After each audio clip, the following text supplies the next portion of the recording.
Shri Parashakti Vidyala CBSE Class 8th Subject English. Good morning, students. Today we are going to study the third chapter of the supplementary reader, that is The Selfish Giant, written by Oscar Wilde. All of you take your English supplementary reader for the class. Students, this is the image of Oscar Wilde, the author of the story The Selfish Giant. Oscar Wilde was an Irish poet and playwright. After writing in different forms throughout the 1880s, early 1890s, so he may become one of the most popular playwright in London. I hope that all of you took your English supplementary reader for the class. Page number 17. The Selfish Giant. First of all, I give a small introduction. It is a story of a young boy who was messenger of God and a selfish giant. The giant would not allow the children to play in the garden. Thus, there was always winter in his garden. Seeing his young boy, he realized that was being a selfish. That is, he realized that he was a selfish like that. And here, the giant's garden was beautiful. The children loved to play in it. The giant, who was selfish, built a high wall around his lovely garden. Children did not enter the garden thereafter, nor did spring and summer till giant experienced the change of his heart. That is, this is the small hint that what happened in this session of the story. Let us go to the story. Every afternoon, as they were coming from school, the children used to go and play in the giant's garden. It was a large, lovely garden with soft green grass.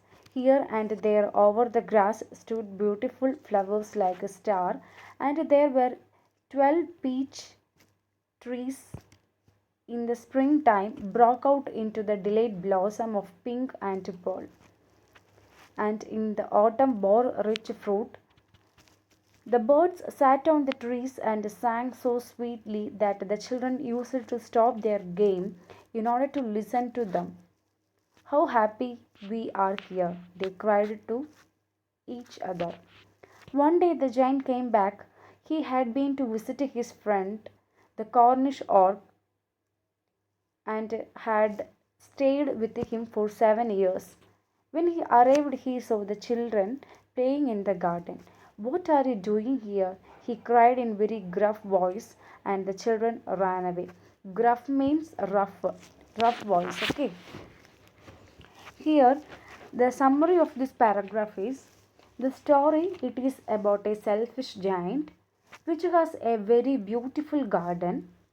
Every afternoon, the children used to play in the giant garden because the giant stayed with his friend for 7 years. When the giant came back, he saw the children playing in his garden. The giant got angry and threw them away. Page number 18.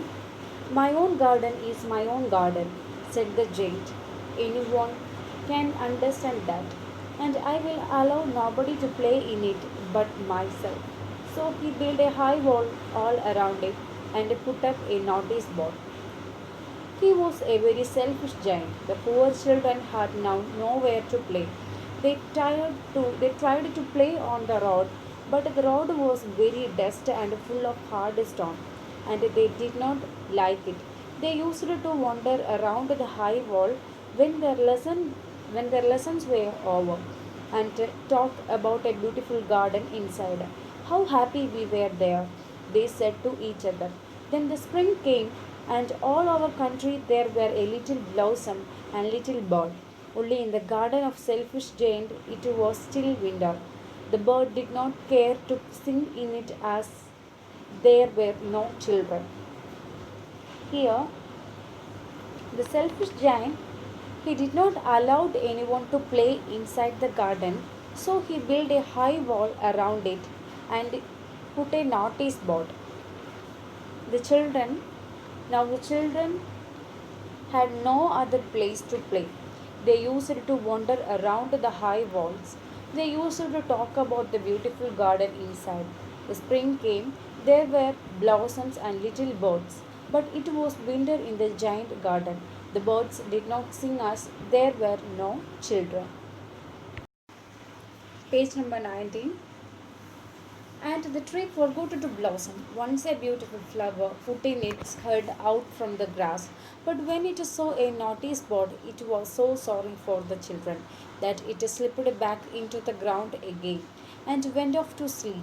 The only people who were pleased were the snow and the frost. Spring has forgotten this garden, they cried, so we will live here all the year around. Snow covered up the grass with the great white cloud, and the frost painted all the tree silver. They then they invited the north wind to stay with them, and he came. He was wrapped in furs and rode all day about the garden and blew the chimney pots down. This is a delightful spot, he said. He must ask a hail on a visit. So the hail came every day for 3 hours. He rattled on the roof of the castle till he broke some of the slates, and then he ran around and around garden as fast as he could go. He was dressed in grey and his breath was like ice. I cannot understand why the spring is so late in coming, said the selfish giant as he sat at the window and looked out at his cold, white garden. I hope there will be a change in the weather. But the spring never came, nor the summer. The autumn gave a golden fruit to every garden, but to the giant garden she gave none. He is too selfish, she said. So it was always winter there, and north wind and the hail and the frost, and now danced about through the trees. Here, once a beautiful flower come out of the grass, but it saw the naughty spot. It went back to sleep. In the giant garden, there were a snow and the frost everywhere in it, looked white. Then came the north wind, it stayed with them, the hail also came. The selfish giant looked at the cold and white garden. The spring did not came to his garden. There were a golden fruit in the autumn, but it did not came to his garden.